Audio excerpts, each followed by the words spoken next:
Man, they out here throwing these essay cases out like Goldberg. Who's next? Fat Joe, you're up. We're going to get into it after a quick word from our sponsor. Want a live interview with Viral Hip Hop News? Email me, Sam Ant, at dlsmediainc1@gmail.com. Let's go. Trying to work with y'all, man. If you're an artist, an entrepreneur, if you want your music or your brand promoted here on Viral Hip Hop News, I'm offering an artist spotlight where I interview you. You can promote your brand or your music in front of a live audience and get some engagement to whatever it is you're doing. Dope way to promote your music or your brand. Also, get seen, get heard, go viral, promote your music on my shorts, whether it be music, whether it be your brand, whatever the case may be. Get more engagement, get more eyes and ears on your stuff. Figure out how. dlsmediainc1@gmail.com. I got some great promotional offers going on, discounts on everything. Hit me up and let's go to work. All right, so like I was saying, they out here throwing these sexual assault cases out like Goldberg. Only question is who's next? And Fat Joe is up to bat. And these allegations are quite disturbing. Going to bring it up. This is courtesy of Page 6. Go ahead and get all these advertisements up out the way. Nah, I don't. I want you to leave me alone. All right, here we go. Fat Joe accused of engaging in sex acts with minors in an explosive $20 million lawsuit. Now, saying Fat Joe was accused of engaging in sex acts with minors in a bombshell $20 million lawsuit filed by ex-hype man Terrence T.A. Dixon. Now, Dixon alleged that he personally witnessed Fat Joe engaged in sexual relations with children who were 15 to 16 years old, according to court documents obtained by Page 6 on Thursday. Dixon claimed that the hitmaker, who has vehemently denied allegations, was involved with a 16-year-old Dominican female who would allegedly perform oral sex and other sexual acts on Fat Joe in exchange for cash, clothing, and payment of her cell phone bill.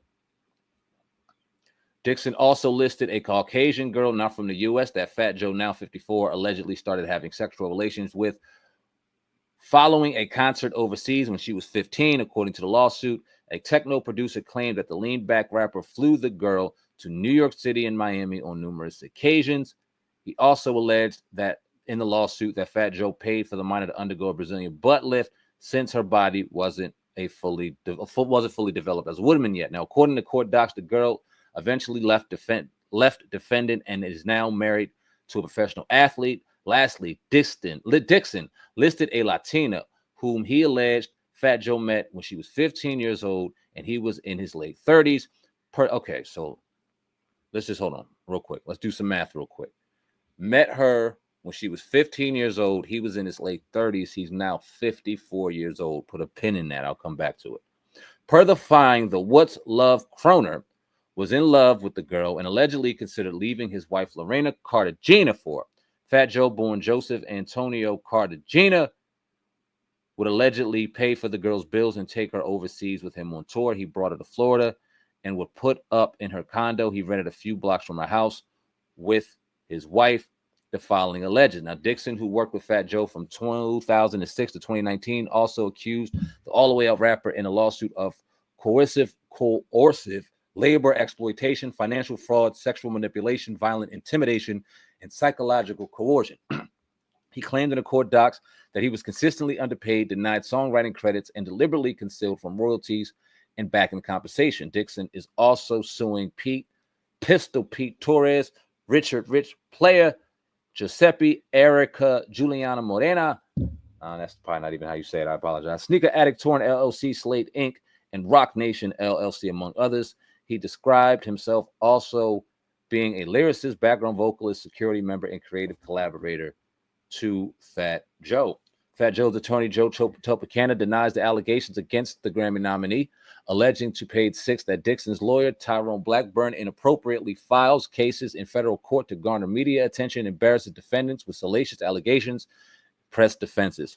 Topacana claims that Blackburn has received warnings from judges in the past because his filings were repellent with inaccurate statements of lawful, of similar irrelevant insults, misstatements, and exaggerations.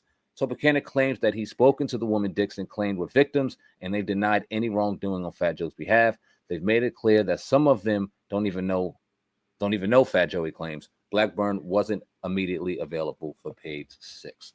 Now, the biggest red flag in all of this to me, because to be perfectly honest with you, we don't know if it's true or if it's not. We don't. Until everything gets laid out, we don't know if it's true or if it's not. But if he was with a girl in his late 30s and she was 15, you were with him from 2006 to 2019. He's now 54 years old. You watched this shit go down, and you said, if it in fact did go down, if this allegedly happened, you sat back and you allowed it to happen. You watched it happen and you did nothing. And now all of a sudden in 2025, because it is popular to put people and put these allegations on people, now all of a sudden all these quote unquote truths start wanting to come out and people are looking for money. What do you need $20 million for if he was sexually assaulting young girls? What the fuck you need money for? If I'm reading that right, is he looking for 20 million? He's looking for 20 million, right? For what? For what? That is absolutely insane, man. I don't, like I said, if I hope Fat Joe wasn't out here taking advantage of young girls. We don't know. This industry is disgusting. This industry is dirty. I'm not surprised by anything I hear, but I'm also not going to jump off a roof over anything I hear, because we hear it all. We hear it all. In 2-3 days, it'll be somebody else caught up in a situation with sexual assault, and it'll be a huge price tag associated with it. Every time there's a SA case, there's a price tag associated with it. There's never any justice that's looked to be solved. It's always a price tag associated with it, which is why my antennas are raised, and why I always kind of look at it with a goddamn side eye. Again, I hope Fat Joe ain't out here taking advantage of young girls, but if dude sat back and watched this shit and said nothing because it was financially advantageous for him not to at the time, and now because his music or his career, or he feels like Fat Joe owes him something and didn't get it, now he wants to start blowing the whistle, damn it, you deserve to be in jail too. Let it be clear, no females came out and accused Fat Joe of anything as of yet, but we'll wait and see what happens. Y'all leave a comment in the comment section. Let me know what you think of the situation. Fat Joe caught up in a sexual RICO in this motherfucker. Y'all let me know what y'all think in the comment section below. I appreciate each and every one of y'all. Sam Ant, CEO of the brand Viral Hip Hop News. I love each and every one of y'all. Love yourselves. I'm out of here, man. Deuces.